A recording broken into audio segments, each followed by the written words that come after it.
started with meeting 3.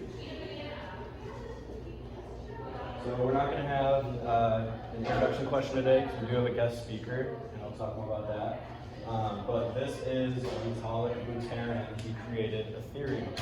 So he actually co-founded Bitcoin Magazine in college in 2011, and that's how he kind of gained all that expertise in Bitcoin, because he had done hours and hours and hours of research on it. And Bitcoin Magazine was actually acquired by Bitcoin Inc. in 2014, and the vice president of Bitcoin Inc. is our guest speaker today, so that's pretty good timing. But Lucerian dropped out of school in 2013 to create a more functional blockchain, and he wrote the Ethereum white paper when he was 19. And the white paper is just the technical document that describes this is how this works. It breaks down proof of work as it was in Ethereum at the beginning. Obviously they're showing a proof of stake now, but today we're going to focus more on how Ethereum was intended at its release with those white papers. Ethereum went live in 2015, so it's only 6 years old, and it made Lucerian a billionaire in 3 years.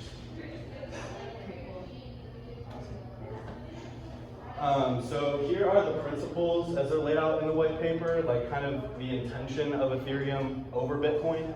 And it broke it down into 5 categories. The first one was simplicity. And the quote there was, any optimization which adds complexity should not be included unless that optimization provides very substantial benefit. So basically, we are not going to make the functionality of the blockchain any more complicated than it needs to be unless it's a really substantial benefit to add that optimization or that extra complexity. The other thing is universality. So the thing that Bitcoin was missing to allow smart contracts was what they call Turing complete scripting language. So that's how they wrote the Ethereum code, and because they wrote it that way, it allows for any smart contract to be constructed. So we're going to go into smart contracts on the next slide, so you guys will better understand that. But basically that form of scripting allowed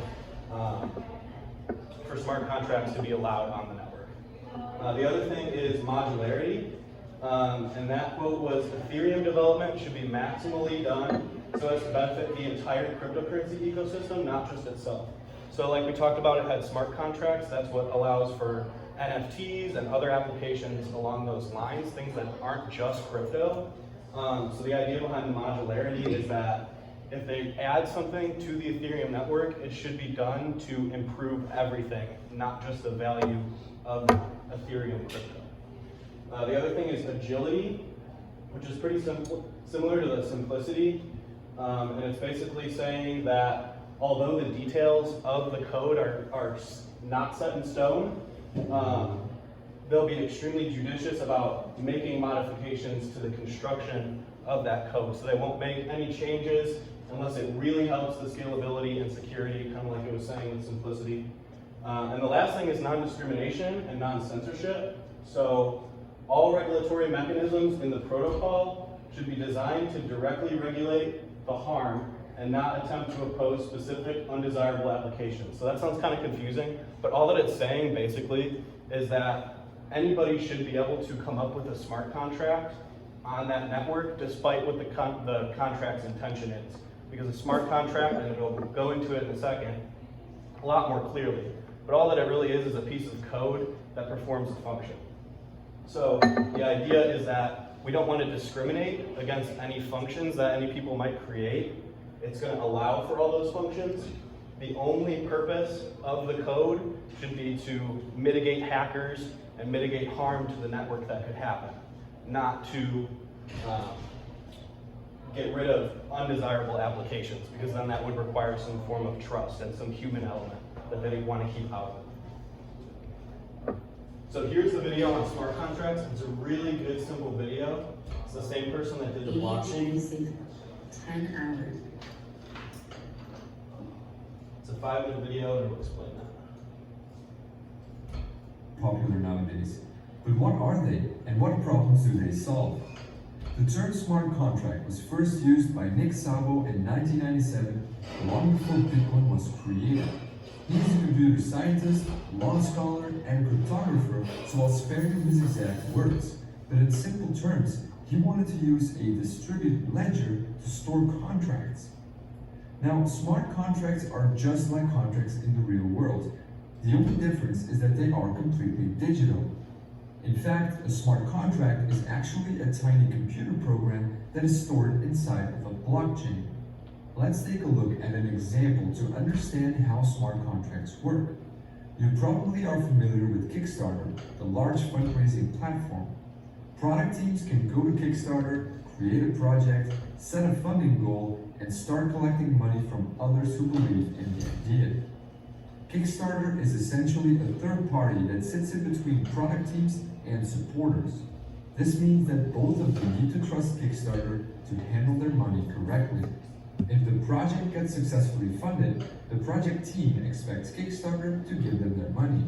On the other hand, supporters want their money to go to the project if it was funded, or to get a refund when it hasn't reached its goals. Both the product team and the supporters have to trust Kickstarter, but with smart contracts, we can build a similar system that doesn't require a third party like Kickstarter. So let's create a smart contract for this. We can program a smart contract so that it holds all the received funds until a certain goal is reached. The supporters of a project can now transfer their money to the smart contract. If the project gets fully funded, the contract automatically passes the money to the creator of the project. And if the project fails to meet these goals, then the money automatically goes back to the supporters. Pretty awesome, right? And because smart contracts are stored inside a blockchain, everything is completely distributed. With this technique, no one is in control of the money. But wait a minute, why should we trust a smart contract? Well, because smart contracts are stored on a blockchain, they inherit some interesting properties. They are immutable and they are distributed. Being immutable means that once a smart contract is created, it can never be changed again. So no one can go behind your back and tamper with the code of your contract. And being distributed means that the output of your contract is validated by everyone on the network. So a single person cannot force the contract to release the funds because other people on the network will spot this attempt and mark it as invalid. Tampering with smart contracts becomes almost impossible. Smart contracts can be applied to many different things, not just on crowdfunding. Banks, for example, could use it to issue loans or to offer automatic payments. Insurance companies could use it to process certain claims, and postal companies could use it for payment on delivery, and so on and so on. So now you might wonder, where and how can I use smart contracts? Well, right now there are a handful of blockchains who support smart contracts, but the biggest one is Ethereum. It was specifically created and designed to support smart contracts. Smart contracts can be programmed in a special programming language called Solidity. This language was specifically created for Ethereum and uses a syntax that resembles JavaScript. It's also worth noting that Bitcoin also has support for smart contracts, although it's a lot more limited compared to Ethereum. So now you know what smart contracts are and what problems they solve. I hope you enjoyed this. So, the idea here is that you can use the Ethereum network to write a piece of code and then have that piece of code tell the network what it needs to do, right? So you can pretty much write any code that you want and it will allow you to use blockchain within that functionality. So like for NFTs, which we're going to talk more about at the next meeting, you can write a code on that Ethereum network that will validate the originality of those digital pieces of art. So that's just one example of an application, and we'll talk more about the other potential applications and the applications that exist at the next meeting. But here's just some more about what Ethereum attempted to hone based on the shortcomings of Bitcoin.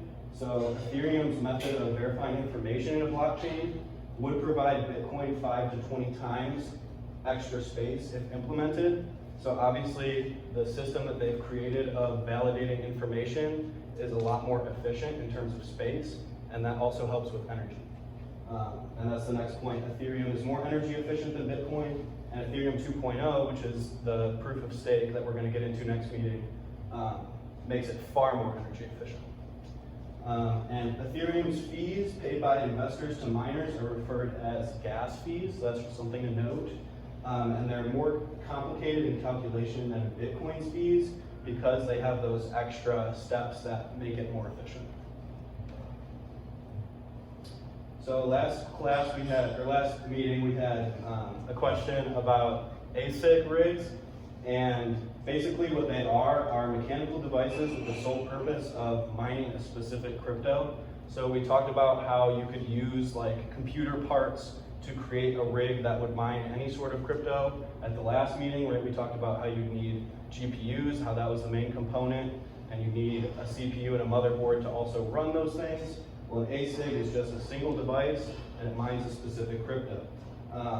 The profitability of ASIC rigs are kind of controversial. I found multiple sources that said different things.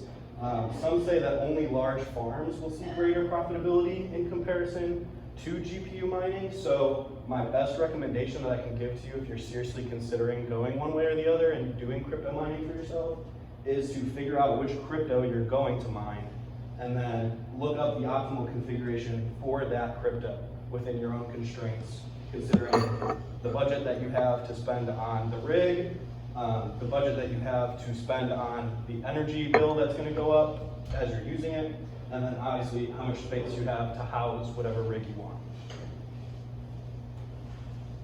And it's tax time. Yeah. So we're going to discuss a little bit of the tax treatment for all your cryptocurrencies. And this is going to involve your capital gains, which if any of you trade stocks, you're going to be familiar with this. It's going to be when you buy, sell, or trade an asset. We're going to deal with long-term gains, which is over 1 year of holding. That's going to give you preferential tax rates, a little bit better than ordinary income.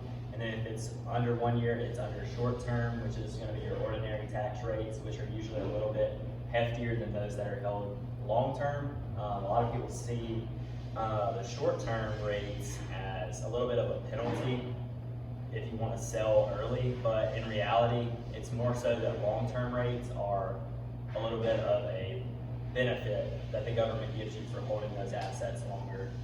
And for capital losses, you can deduct up to $3,000 a year if you have losses up to that. But then if anything over that, you can carry that on for the rest of your life and add that to your tax forms throughout the next couple years. Wash sale rules do not apply, which we'll get into a little bit here in a second. And those rules apply to stocks where you can only buy or sell, or if you buy or sell a similar stock within 60 days or 30 days before selling it or 30 days after you have sold it. If you buy a similar stock, that loss that you had on that stock cannot be addressed for that deduction of $3,000 a year.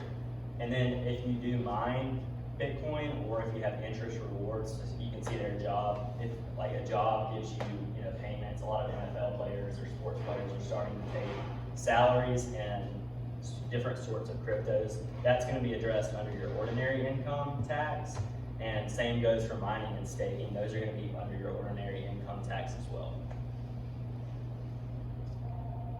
So a step you want to take when it comes to taxes, especially crypto, a lot of people have it in, myself included, I have it at about 5 different exchanges. So you're going to want to get those tax forms from those exchanges and aggregate those into one area to make it simple for you to do your taxes. And whether that's TurboTax or another software for taxes, aggregating those forms together to where you don't have them mixed and matched to where it makes your taxes very difficult will be very beneficial. So you can get the next one too. So we can do this step by step. So if we go through how much will I owe for my crypto sales, you're going to take that price that you sell that asset at of cryptocurrency and subtract it from whatever you purchased it at, and that's going to result in a profit or loss. So that will go as a profit, which you'll report on capital gains, or a loss, which you can deduct up to $3,000. And then again, it's going to be short or long term, and you can see here I added the rates. Short is anywhere from 10 to 37%, and 37% is going to be that upper range of, you know, the upper class, and then the long term is going to be 0 to 20%, which you can see, especially with higher income individuals, it's going to be a lot better rate if you want to hold those assets for longer. And then if you lend cryptos, that's going to be under interest income, which is a whole separate category we can get into later. But in all these scenarios, you shouldn't be too worried about having to do it yourself. Usually at the end of the year, they'll send you a tax form which you can just download and send off to a one of those tax programs. And here is going to be the tax brackets. On the left, you're going to see the short-term capital gains and how those are addressed at every rate. So most of us are going to be single. So we would look at the single and however much you made on those capital gains, and that's going to be multiplied by your tax rate. For the short term, which is going to be the same as your ordinary tax rate. And then for long-term capital gains, that's going to be the preferential rate. And you can see there where it's a lot better, especially in the larger ranges of taxing compared to the short-term taxes. And then this is a sheet that you would get from one of your exchanges when you download it and you want to open it up. You can see every transaction has been recorded of what you have bought and sold, and as y'all can see, this is a little bit dated. Is that what it's called, an 8949? Yes, it is 8949. And all of this also, to make it easy on y'all, we'll submit it. We're working on getting to the source, but we also do post it on YouTube if y'all ever need to look back on any of this for tax purposes or any other reason. So to discuss the wash sale, I did a little bit earlier, but it is for a stock purchased within 30 days before the sale, the day of the sale, or after the sale. So if I buy Google stock and I sell it at a loss, and let's just say I lose $500, if I buy Google 30 days before I just made that sale or after, all of that is non-deductible.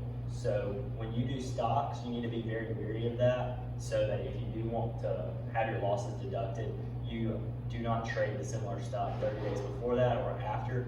And the reason this pertains to crypto is because most people think this also applies to crypto, however it doesn't. So if you do lose money, you can actually sell the asset and then purchase it back, where you can harvest those losses for your taxes and then purchase it back. So any gain you make on that can be really exponentially different and better for any gains you make, because there's no limit to where you can harvest those losses. Any of y'all have questions about any of that? No? Okay. What counts as a similar stock? What's used to define that? Yeah, I actually asked my professor that, and he said he couldn't tell me.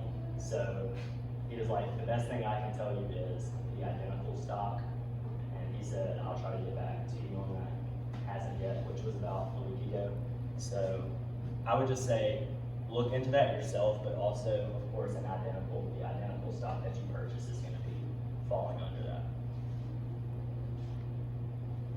All right, so a couple of tips that we have for you is always have plenty of funds aside to be able to pay your taxes, and that's going to come back right here when it says be mindful when reinvesting your profits, because if you reinvest those profits and the time to pay your taxes comes around, which is April 15th, and you have reinvested those profits you made, and some of us, rely on those gains rather than our income.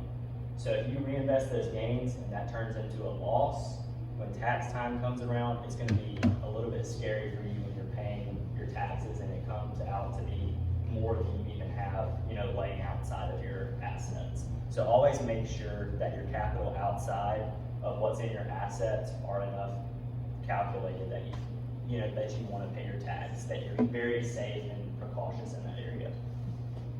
And then I'll keep going. I have a couple more. I have be aware of your long-term versus short-term options during a sale. And for cryptocurrency, a lot of people have the question of, do I sell and take the tax that is short-term, or do I sell and take the tax that is long-term, or do I hold and wait for the tax that is long-term? And that is very dependent on your own strategy, but you can also weigh those options. So for example, if Ethereum, you buy it at about $3,000, and and it's sitting at 4,000, and you, let's just say you bought it a month ago, and it's went up $1,000, and you think that it could go way back down to, let's just say 2,500.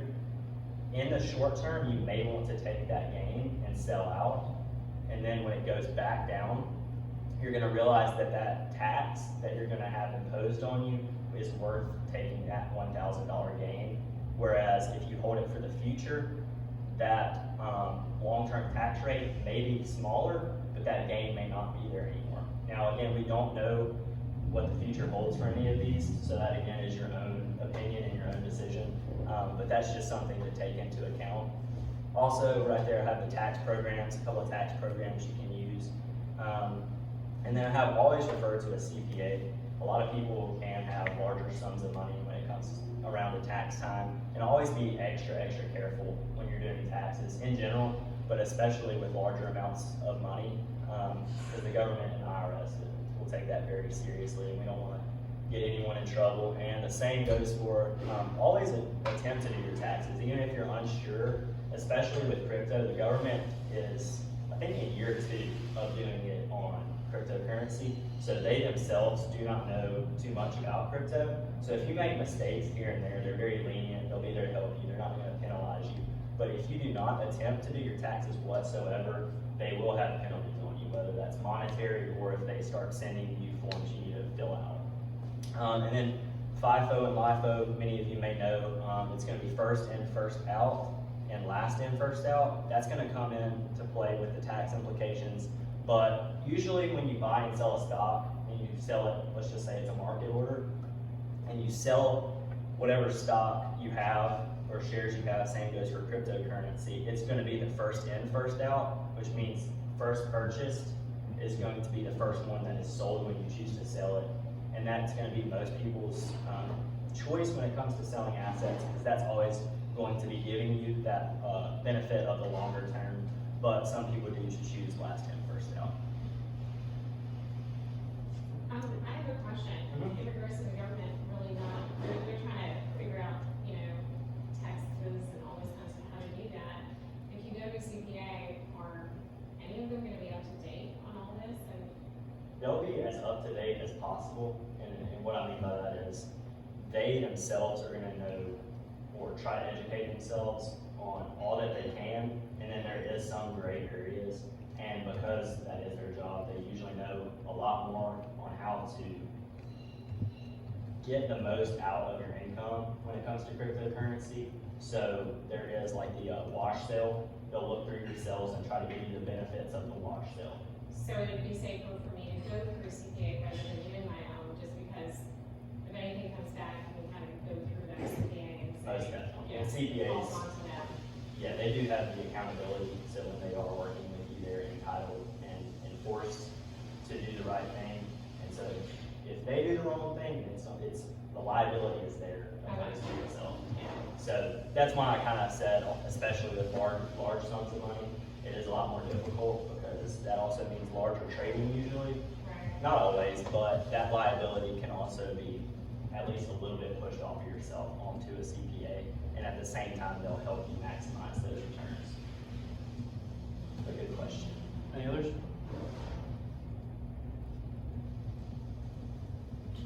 Okay, so we have the Zoom call at 6:30, 6:25 right now, so we'll have that soon. It's going to be either Coinmateer or Cassie, or both of them. I'm not sure exactly who's coming, but I know for a fact that one of them will be here. Cassie is the head of operations at UTXO Management, which is one of the daughter companies of Bitcoin Inc. That's the big one that owns all of them. She also was in charge of operations at Bitcoin Inc.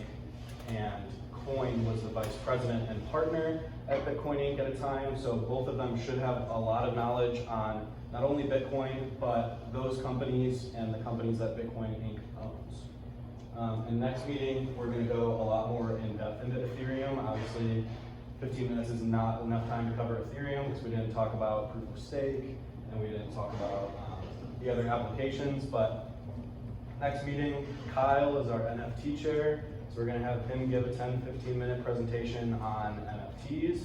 So that'll be good for that. But I'll pull up the Zoom for 6:30.